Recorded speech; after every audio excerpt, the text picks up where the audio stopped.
Grabe, ang dami yung issues ngayon. Tinalo nyo pa yung mga artista. Simula naman po nang nasa social media ako, hindi na po ako nawala ng issue. Katulad itong eksena na sa Coron, Palawan, kung saan kayo ay persona ng grata. Sinadya mo talaga yon. Kasi ang ugali ko kung naghahanap ako ng ng pwede kong parang sitahin. So, isa yun sa nakita ko. Na parang walang gender sa'yo. Pag mali. Pag mali. So, kailangan duruin yung babae? Hindi naman. Pero, ganun kasi ako eh. Hindi nyo ba kaya nyo yung nagawa yung pagsugod doon para i-confront sila dahil for the content siya? Be accountable. So, ibig sabihin, nag-sorry kayo, pwede kayo magkamali ulit. Pwede. Sa totoo lang, hindi din po namin expected na i-upload po siya ni Kuya Red doon. Parang fame more lang na gustong sumikat. Ganun po siya. Sa totoo lang. Binantayan naman kita Oo nga, Bakit ka bumalik sa Hindi, dati? nagkamali ako eh. Hindi, syempre, emotional eh. Sabi sa akin, kaya mo naman tumulong mag-isa ka lang ba't dumikit ka pa dyan? Yan yung mala sa'yo. Ganun sila sa akin.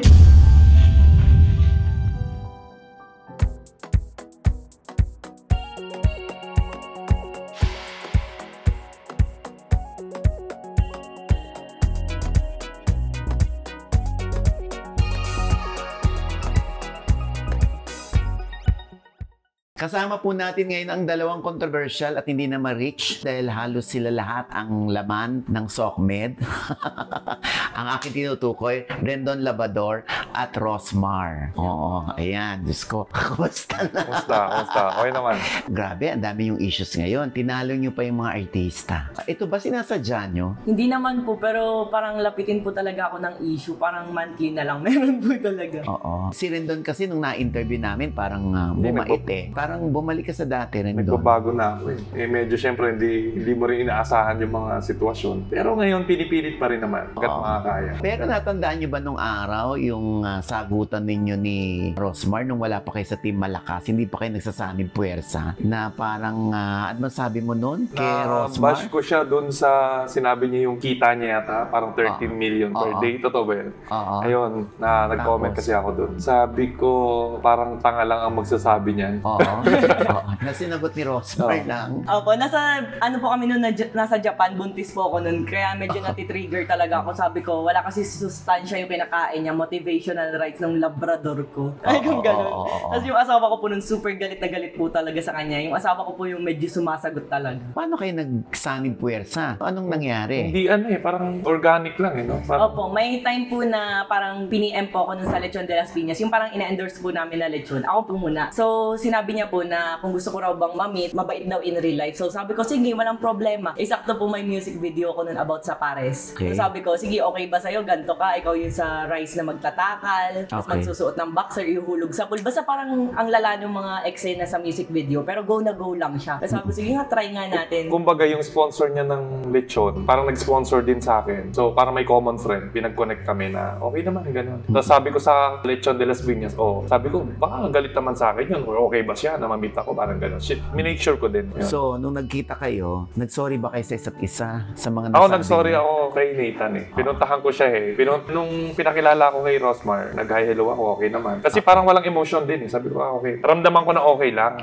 Pero kay Nathan, tahimik siya. So, kinakapa ko si Nathan nun na mag-sorry ba ako, lalapitan ko ba? Tapos nung pauwi na, parang hinahanap ko si Nathan, yung asawa niya. Tapos nilapitan ko siya. Sabi ko, bro, pasensya na yung mga sagutan ng Nara. Okay naman. Sinadya mo talaga yon. Kasi ugali ko kung naghahanap ako ng pwede kong parang sitahin sa internet that time, hindi pa ako nagbabago. So, isa yun sa nakita ko. Hindi ka pa nagbabago. Kasi ang pananaw ko sa buhay, walang totoong mayaman. Nasasabihin mo, yung kinikita mo per day, so siya lang talaga yung nagsabi, no? Kaya sinita ko siya, sabi ko. So, nung na-meet mo siya, nagkakwentuhan kayo, naniwala ka ba na kaka-13 million siya a day? Oo naman. Naniwala na ako, syempre. Hindi, pero na-explain in-explain ko kasi, mali kasi yung nangyari dun sa interview. Yun po, kumbaga, kunyari, big live ngayong araw na to, nakaganon ako, pero hindi po daily. Kumbaga, ngayong araw na to yun, per day yung parang dating. Pero hindi naman po araw-araw ganun. Na-explain ko na po yun kasi yung mga tao, parang sarado na yung utak nila. Kung ano yung una nilang narinig, yun na po yung parang sa utak nila. Ano yan, ini-exage mo lang yung kita? O yung gross? Hindi po, nung putok na putok po, kasama naman po doon yung puhunan. Kumbaga, sa live po yun tas affiliate lang po ako. Parang yun po ay benta ng mga distributor ko, hindi po akin. Kumbaga parang may mga distributor ako, pinipin ko sa live, sa kanila po pumapasok yung kita, hindi po sa akin ganun. Pero syempre, brand ko pa rin po yun. So, paano nabuo yung Team Malakas? Dapat po Team Rosmar yun kasi di ba lagi na po akong tumutulong, ganyan. So sabi ko, parang Rosmar, edi Rosmar lang yun. So naisip ko na ang hashtag ko naman po ay pinakamalakas. Kaya parang nagsanib-sanib yung kunyang malakas mang asar. Malakas tumulong. Kaya naging Team Malakas po ganun. Yung iba kasi, no, ang iniisip, sa tuwing tutulong ka, Rosmar, lagi naka-video. Bakit nga ba? Di ba dati nababash po ako? Di ka man lang tumutulong, ang yaman mo, di ka naman tumutulong. So di ko na alam kung saan ako lulugar. Pag nag-post ako, sasabihin, ba't kailangan may camera pag tumutulong? Pag hindi naman ako nag-post, sasabihin naman nila, hindi ka naman tumutulong, ang yaman mo. Hindi ko na po alam kung saan talaga ako lulugar. Mas masarap tumulong kapag may camera. Opo, para may ebidensya. Para ma-inspire. Para ma-inspire yung mga tao. Kasi dito naman sa Pilipinas, kahit ano naman ang gawin mo, may masasabi pa rin. So, dun ka na lang sa mga gawain na mas nakakabuti. Kasi may masasabi pa rin naman yung mga tao. Tumulong na lang tayo. Tapos i-video para mag-viral. Saka po gusto ko lang po linawin na hindi po lahat ng pagtulong ko nabivideohan ko dahil ang dami ko pong tinutulungan na hindi rin po kumbaga nabivideo or what. Kasi meron pang na-viral na hindi yata na-edit masyado, no? Sinabi mo na video mo ba? Ayan guys, tutulong tayo pero nga ang sarap kasing tumulong talaga pag may camera. Naka-ready na ba yan? Opo. Baka di makuha na. Pag umiyak, isum mo. Okay? Slow mo.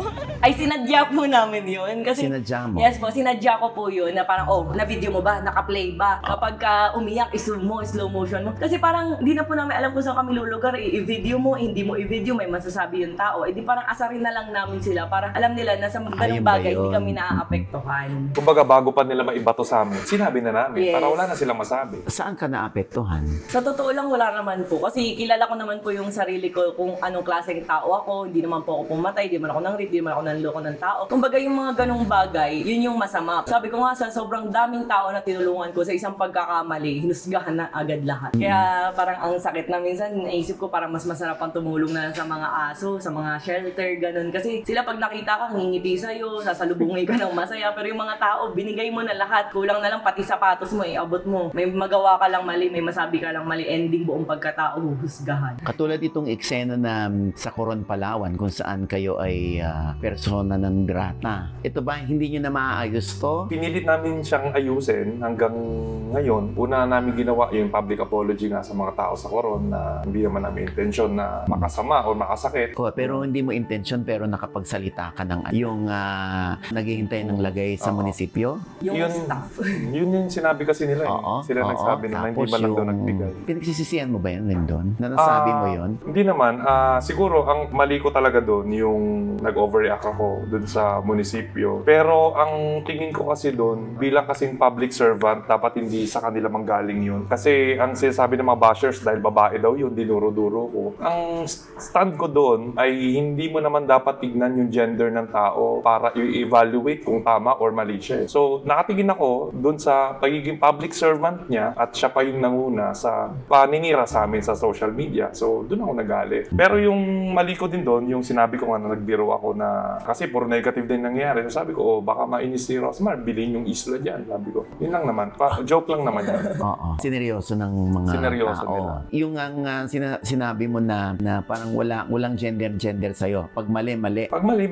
So kailangan duruin yung babae? Hindi naman. Pero ganun kasi ako eh. Ano kasi ako, parang may switch. O wala akong pinipili. Kung mali ka. Hindi mo pwedeng tignan. Teka lang, ano ba yung nagkamali? Babae, lalaki? Or mayaman ba yan? O mahirap? Kasi pag ginawa natin yan, ibig sabihin, pag mayaman ka, hindi ka pwede magkamali. Kung mahirap ka, pwede kang ikulong. Yun din yung stand ko dito sa Pilipinas eh. Dapat wag natin tignan kung ano yung katayuan ng tao or gender niya para masabi kung tama ba yung ginagawa niya or mali. So, kayo naman ay sinabi nyo kanina na video na kung tutulong. Ganun din naman may masasabi yung mga tao. Itong ginawa niyo sa Coron na kayo nagbibigay saya sa mga taga-Coron, dito nagsimula lahat. Kasi Kasi nga, parang hindi naman lahat na satisfy sa pagdating ninyo. Opo, ganito po kasi yun. Nung pumunta po kami ng Coron, sa totoo lang, parang pangatlong charity na po namin yun that time. Nung unang araw, namigay po ako nun sa kalsada ng tigwa 1,000, tuwan-tuwa yung mga tao. As in, ang dami ko pa nang pamigay, siguro nasa 30K or what, ganun. Tapos nung second day naman po, may charity ulit kami na may nabigyan ulit na parang yung nanay is parang nanginginig pa. Binigyan namin parang nasa 10K mahigit po ata. Tapos mga tao, iba-iba, tigwa 1K, tig kung ano-ano po ganyan. And napasaya namin talaga sila. And nung parang pinakang last day po, yun po yung sa charity naman, nag-post po kami nun kung ano yung mga pamimigay namin. Nirepack pa nga po namin, naka-live kami, ganun. Tapos nag-announce lang po ako na parang doon gaganapin yung event, doon sa mismong Coliseum po na yun. Parang gabi na, bago yung event. Kaya talagang nagulat din po kami na pagpunta namin. Ganun karaming tao po. Doon po kami medyo nagulat talaga na parang sobrang dami, as in punong-puno po talaga. Kaya ang ginawa po namin, dahil di po namin kayang bigyan lahat, doon na lang po kami nag-grocery. Meron kami mga sako-sakong bigas na napamigay. Ginawa po namin parang palaro. Kumbaga parang namili kami ng mga masasayang tao, energetic. Kasi hindi po namin kayang bigyan lahat yun. Yun na lang po yung parang choice namin. Na parang magpalaro. Appliance, meron din po. Sobrang dami po sa totoo lang. Parang ang laki rin po talaga ng nagastos namin nun sa grocery. Kaya parang nag-repack na kami, napuyat na kami, nag-effort, nainitan, lahat na po. Tapos parang ang sakit lang po sa feeling na ganun po yung feedback pa sa amin. Okay lang po sa amin mabash ng normal na tao. For example, ng mga nandun. Ang medyo nakasakit lang po kasi yung parang nagsalita pa po is parang staff pa ng munisipyo. Na dapat di ba sila po yung tutulong, sila dapat yung parang nagbibigay sa mga mamamayan po sa lugar na yun. Nag-courtesy call ba kayo sa mayor? Ganito po yun, bago pa po kami pumunta ng Palawan, sa totoo lang po, dapat ipapamit po sa amin ang mayor po ng Coron and Busuanga. Then sabi ko, bakit dalawang mayor? Di ba isa lang po dapat pag isang lugar? Kasi Coron lang kami pupunta. So parang gusto raw po kami mamit ng dalawang mayor. And nung time po na nag-charity kami, shinare pa po yun sa page ng mayor. May screenshot pa nga po ako.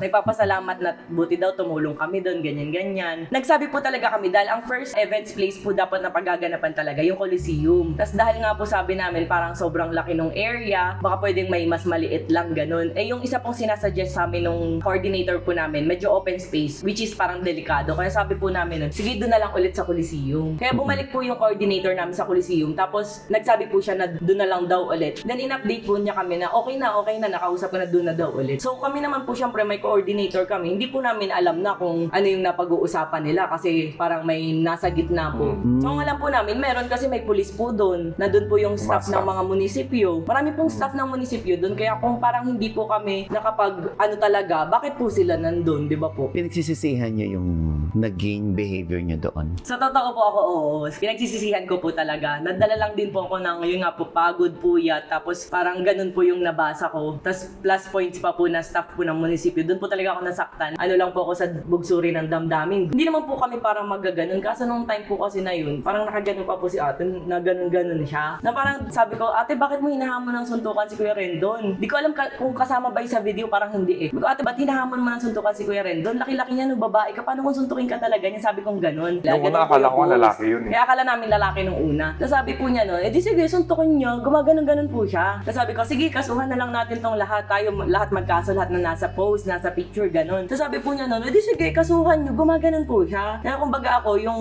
emotion ko po nun, parang tumaas na hindi ko na alam. Pero alam ko po na mali po talaga yung siguro parang na-over din po yung reaction ko na hindi ko na po na-control. Ako naman, hindi ko pinagsisisihan yung mga nangyari. Kasi parang, kinuha ko na lang yung mga lessons na matututunan namin. Kasi tingin ko naman yung nangyari sa amin doon, experience namin as a team, na parang mas lumakas yung samahan namin, mas nabuo yung pamilya namin. Marami kasing challenges eh. So yun din ang gusto kong message na huwag kayo matakot magkamali sa mga tao. Basta be accountable. Tapos kunin mo na lang yung mga matututunan mo moving forward. Kasi tao lang tayo eh. May emotions ka eh. Kung lagi ka magsisisi sa bawat pagkakamali mo, hindi mo mabibuild kung sino ka ngayon eh. So tingin ko, moving forward, magiging better kami. Kung tutulong kami, siguro pag-uusapan muna namin yung mga ganong lessons. Tsaka mas masaya yung pamilya namin kasi mas nakilala namin isa't isa. Kasi marami nag-a-advise na mga kapwa namin influencers na magwatak-watak na raw kami kasi hindi na raw nakakatulong. Si Rosmar daw, okay na. Tapos ako naman, okay na rin ako. So yung mga ibang kasama namin, okay naman sila. Bakit kayo naggawa pa ng team tapos magkakaganyan kayo? Feeling ko kasi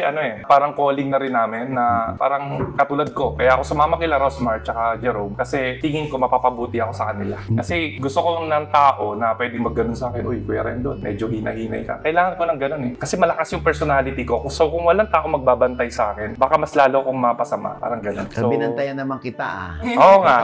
Hindi, nagkamali ako eh. Hindi, syempre, emotional eh. Kasi may paninindigan ako na kaya ako hindi lumalabas ng bahay, kaya hindi ako nakipagkaibigan. Kasi nga, kapag may nakita akong tao na inapi, kahit sino, kahit hindi ko kilala yan, ipaglalaban ko, mapapaaway talaga ako eh. So, parang ganun yung nature ko eh. Parang gusto ko ipagtanggol yung mga tao sa paligid ko. So, bakit sinasabi mo sa kanila na huwag kayong matakot na magkamali kasi doon sa pagkakamali natututo ka? Eh kung alam mo naman na mali yung gagawin mo, di ba? Parang... Hindi ko alam eh. Kaya nga ako nagkamali. Kaya nga, bakit sinabi mo huwag kayong matakot magkamali?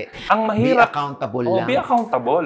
So, ibig sabihin, nag-sorry kayo, pwede kayong magkamali ulit. Pwede. Pero, wag mong uulitin. Yung pagkakamali mo, kasi ang maling na naulit na, yun yung maling-mali. Kasi nga yung basa kasi nila dyan ng mga netizen, na ganyan naman ng mga influencers eh. Pag nagkamali, magsasorry, gagawa ulit ng mali, tapos sorry ulit. Kasi pabalik-balik lang din naman. Pero hindi na ako babalik sa munisipyo, tapos manduduro ako. Kasi natuto na ako.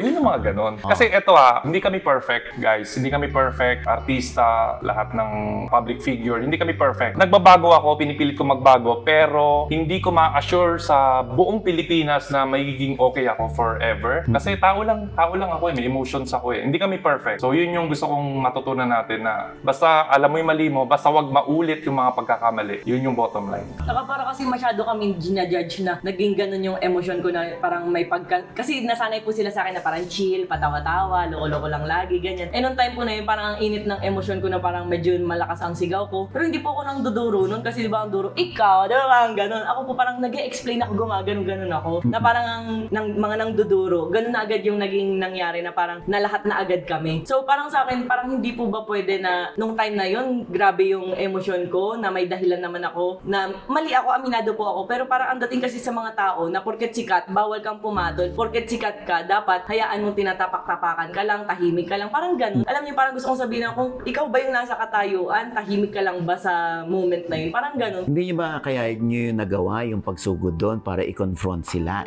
dahil meron kayong kasama na nagvi-video dahil for the content siya? Ay, hindi po. Kasi kaya lang po namin yung pina-video para may proof kami. Sa totoo lang, hindi din po namin expected na i-upload po siya ni Kuya Red doon. Nagulat na nga po kami, parang ayun na, i-post na. Kasi siguro kaya niya pinost. Imagine niyo siya po yung pinakang masama yung parang ginawa doon, pero siya mismo yung nag-upload. Siguro parang hindi rin niya gets nung una na mali, parang ganun. Kasi di ba minsan may ginawa tayo na akala natin, syempre tama, kaya nga ginawa natin, ganyan. And nung time po na napanood na namin yung video, bakit ganun yung mukha ko doon? Parang ang taray ko doon, mali. Parang saka po namin na-realize, nung napapanood na po namin yung video, and nung nababasa na po namin yung comments ng tao. Although may mga nagsasabi na kung hindi naman daw po nauna ganun, hindi na magiging ganun yung reaction namin. May gumaganon, and may nagsasabi pa nga na nandun kami nung time na yon, kahit wala kami natanggap, masaya kami na nakita namin kayo. Marami po nagko-comment na ganun. I'm sure nabasa nyo rin yung mga comment na kaya kayo, or lalo na ikaw, Rosmar, na gumagawa ka ng kabutihan sa kapwa ngayon, binivideo mo kasi gusto mong bumawi dun sa Coron incident. Simula naman po nang nasa social media ako, hindi na po ako nawala ng issue. As in, sabi ko nga, lapitin siguro ako ng issue kasi parang weekly na lang, sabi monthly, sino naman yung next na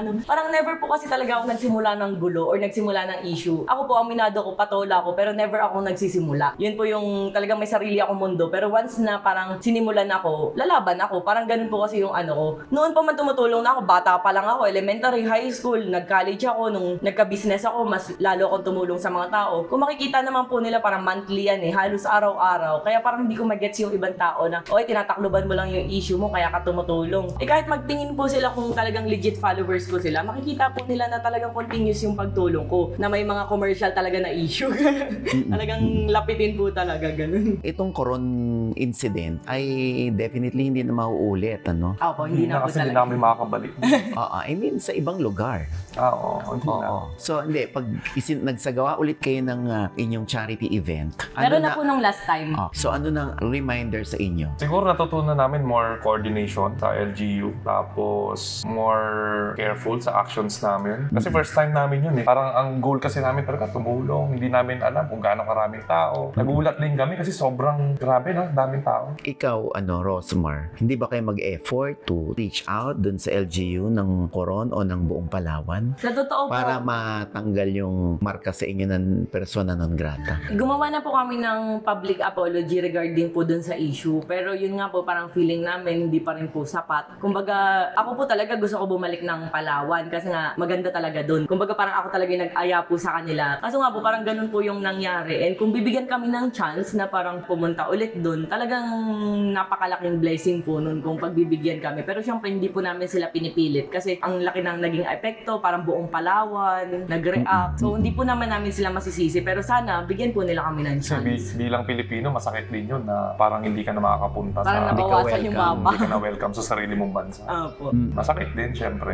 Pero sana maka-move on din ng lahat tapos papagbigyan kami ng chance na yun, babawi kami. Ang sakit lang po talaga sa pinagtanggol feeling. lang din namin yung karapatan namin din na sa Pilipino na kasi syempre munisipyo yun eh. Bilang mamamayan, may right kang pumunta ron, magreklamo, tapos maglabas ng saloobin. Dapat sila yung trained na sa ganun kasi araw-araw may reklamo doon, syempre. So dapat sila yung matured enough na parang sila yung mag-guide sa amin kasi tao lang din kami. Nagkataon lang siguro na medyo kilala kami. Kaya siguro mas na-highlight yung mga mali namin. Saka nagtanong kasi po kami kung saan po kami pwedeng magreklamo. Doon po kami dinala. Hindi pa po yun office ng mayor. Kumbaga parang kembot pa na isang ganun. Hindi po satellite doon. lang yun. Doon po kami dinala. So expected namin na doon kami na maglalabas ng emosyon. Parang ganun po kasi nangyari. So, di ba in-explain mo na, Rosmar, yung sponsorship o yung ex-deal na yung sa mga kinain nyo? Kasi nga sinasabi nila hindi ka nagbayad. Sa ending na lang nila nalaman na sponsorship pala Ay, yun. hindi po yun totoo. Kasi nung bago pa lang kami pumunta ron, parang may poster kami nag-post. Tapos, nung nalaman nila na papunta kami Coron, ang daming mga restaurant na nag-o-offer. So, sabi nitong kaibigan ko na to, daanan daw namin ditong restaurant, which nga yung Doon kami controversial. nabash. Oh, yung Sharkies. Shoutout po sa inyo.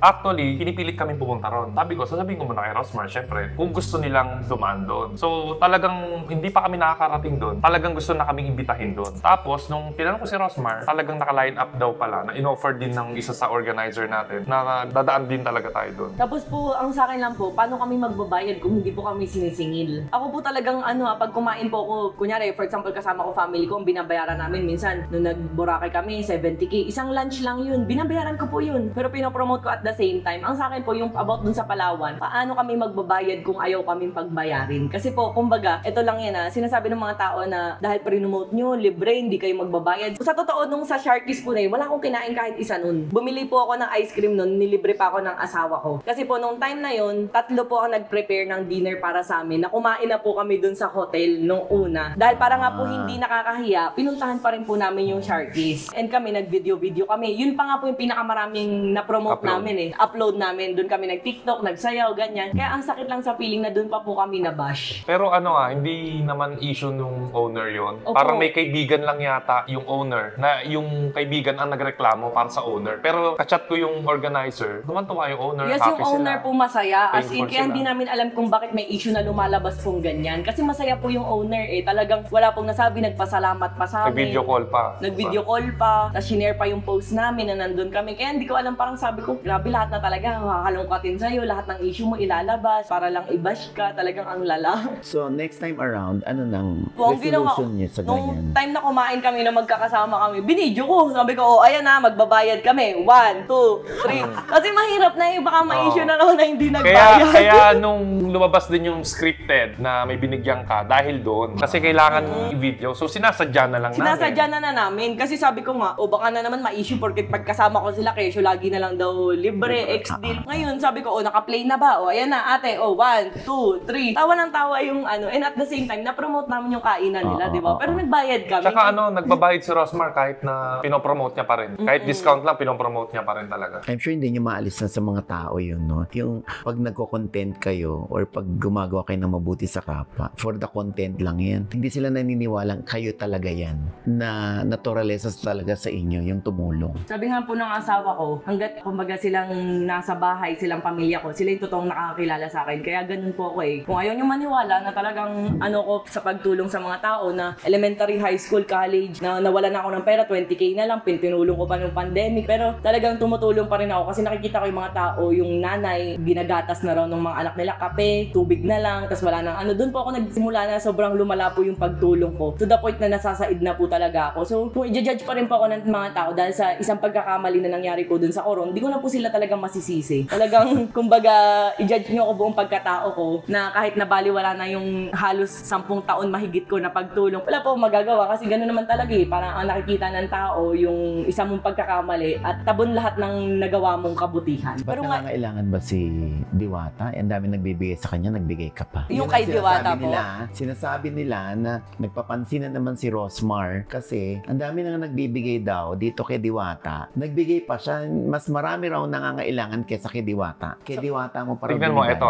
Tignan mo yung logic. Tinutulungan niya si Diwata. Nagalit yung mga tao kasi mayaman na daw. So, hindi niya tinulungan. So, tinulungan namin yung mga mas mahihirap. Nagalit pa rin yung mga tao. Hindi So, alam minsan kung hindi mo na alam kung saan ka lulugar eh. Di ba? Yung kay Diwata po, kaya po napili ko siyang tulungan kasi finalo niya po ako una sa TikTok. And nakita ko yung hard works niya. Parang nakikita ko yung sarili ko na parang ganun ako dati. Ang dami kong business sa Sampaloc. Parang nasa 7 ata, tabi-tabi yung store. Pero kahit anong kayod ko, wala po akong maipon. Ni first million di ako kumita. As in parang palubog ng palubog. Tapos nag-pandemic, tumulong pa. Si Diwata, tinanong ko siya, may million ka na ba? Kasi ang dami nagbibigay sa kanya eh. Alam niyo po sabi niya, ni kalahati wala siya. As in, yung sa pagpapares na yan, sa totoo nga, parang nga po, alam nga ng mga staff ko na, madam, kumikita ka ba? Parang nantitrip ka lang eh. Parang ginagano nila ako. Kasi masaya lang ako, na which is, dahil nga po nagpapares ako, na same kay Diwata, na sinabi ng ginaya ko, which is aminado ko na inspired ako talaga. Ngayon, alam kong walang kita eh, na parang for the love, marami kang nabigyan ng trabaho, marami kang napapakain ng murang pagkain, na quality, ganyan. Kumbaga yung kay Diwata, alam kong wala siyang pera, na puro ako pangaral sa kanya na, ito yung time na umaangat ka, marami nagbibigay sa'yo, maraming gagamit sa'yo. Talagang prangka ako sa kanya. Sabi ko, mag-ipon ka. Kasi sabi ko nga sa kanya, nung pagkaabot ko po nung pera, nung 1 million na yun, sabi ko na, ingatan mo, huwag ka magpapaloko sa mga tao sa paligid mo, ipunin mo yan. Sabi niya, opo, Ma'am Rosmar, para po to sa future ko. Kasi sabi ko sa kanya, ang kasikatan, hindi yan panghabang buhay. Kailangan mo maging matalino. Talagang ginaguide ko po siya. Ultimo sa BIR, sa mga permit, ginaguide ko po talaga siya hanggang ngayon. Alam ko yung pagod niya, nararamdaman ko talaga, pero alam kong wala siyang pera. Kaya nga po nung time na binigyan ko rin siya ng parang container house na gano'n, nilagyan ko siya ng aircon, kama, sofa, lamesa. Kasi lahat kinumpleto ko po yun. Binigyan ko rin siya ng mga endorsement na pang 1 year. Kasi ang kasikatan, pwedeng 1 week lang yan eh. Pwedeng 1 month lang yan. Pero yung binigay ko po sa kanya, parang lifetime na pwedeng magpabago po ng buhay niya. So ano yung mga natutunan mo sa lahat ng mga issues na kinasangkutan mo?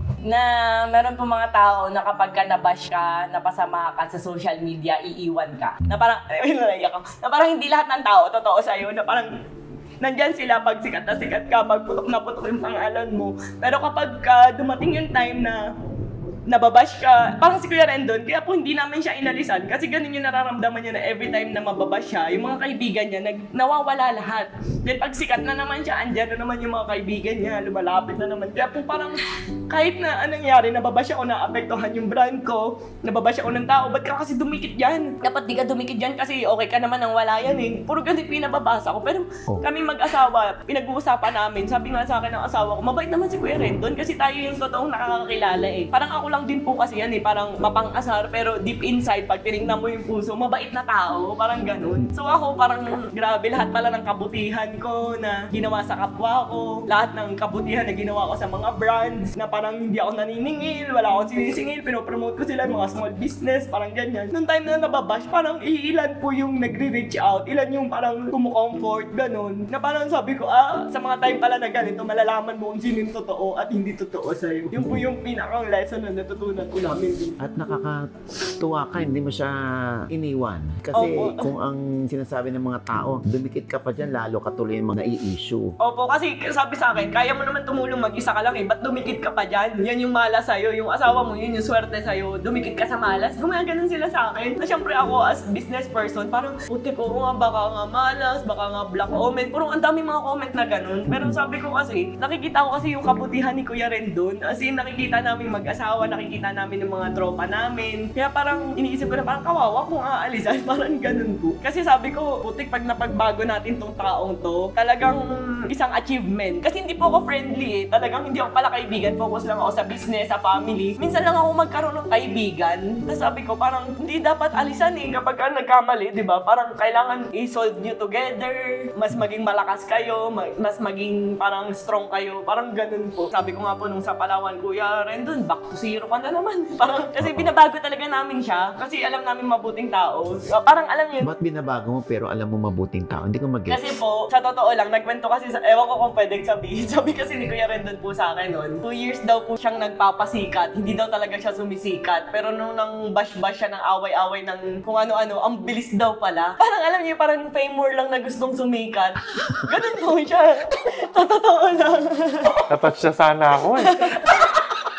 Hindi, totoo naman yun, totoo naman. Kasi gusto lang niya sumikat. sumikat, which is mali nga lang talaga yung way. Gusto niya lang sumikat eh. Ako nga po dati, di ba, nag-aartista ako, talagang hindi ko kinukuha yung TF ko. Kunin niyo lang ako, parang gusto ko sumikat eh. May ganun po kasi, di ba? Sa ano kasi, na-realize ko kasi sa mga tao dito sa Pilipinas na walang taong gustong ikwento yung mga kabutihan ginagawa mo sa kanila. Mas gusto lang nilang sabihin or ipagkala kapag nagkamali ka. So, yun yung isa sa mga natutunan ko. Kaya parang last year, di ba, parang nag-focus ako doon na kahit wala akong kaibigan. Kasi parang kumbaga, gusto ko magkaroon talaga ng boses dito sa Pilipinas. Kasi alam ko na kaya kong baguhin yung mga kabataan. Kasi lalo na ngayon, yung mga parents na hindi naman nag-guide mabuti yung mga anak nila. So tingin ko yun yung calling ko na pag sumikat ako, kaya kong baguhin. Kasi matindi po yung disiplina sa akin ng mga magulang ko. So yun yung gusto kong i-share sana. Pero hindi ako sikat eh. So walang may pakialam sa akin. Kahit anong sabihin ko, wala. So nag-iisip ako ng strategy kung paano ba sumikat sa Pilipinas. So yun yung isang way. Kaya nagpapapansin ka. Oo. Yun ba yun? Oo. Mabait po talaga siya, pero dahil nga po gusto fame more, gusto sumikat, parang ginawa ng away. Kasi doon sa issue, mas mabilis sumikat, hindi ba po ganun? Pero mabait talaga siya, kaya sabi ko nga, kuya rin doon sikat ka na, hindi mo na kailangan gawin yan. Tumulong na lang tayo. Kaya ngayon, tumutulong na kami. Hindi kasi sisikat pag mabait ka. Ang bait ko, no? Ipatrendingin natin, ang bait na Rendon na. Kahit anong gawin. Walang isang issue. Pag nag-search ka, type niyo yung Rendon Labrador, walang isang issue na mababasa mo na may mabuti akong ginawa. Lahat yan mali, lahat yan ikasisira ako. So, ganun talaga eh. So, minsan marami naman tao ang mabubuti, pero dahil nga sa society natin ngayon, yung uso ngayon, napupush yung mga taong mababait na pumilit na lumabas sa kanilang comfort zone para gumawa ng masama. Kasi ngayon yung gusto nyo eh. So, binibigay lang namin kung ano yung mga gusto ninyo. Kasi nag-trending ba nung tumulong kami? Hindi naman eh. Nag-trending lang nung may ginawa ako masama. Parang ganun. So, kailangan mong gumawa ng masama para mag-trending Depende, ka? oo. Para mapansin ka? Oo. Kasi papansin nga Oo. po siya. Napansin nga ako na persona ng grata. No? Okay naman. Sabi ko nga, nung sumama ako sa kanila, unang charity ng Team Persona agad. Sabi ko, Pero at least hindi mo siya iniwan. opo, kasi talagang, yun nga po, kasi nakikita ko na mabait siya. Kasi ako po talaga, kapag plastic ang kaibigan, masama ka, hindi kita para samahan. Kaya talagang piling-pili po kaibigan ko. Feeling ko nga ano lang yan eh, pang cover up lang ni,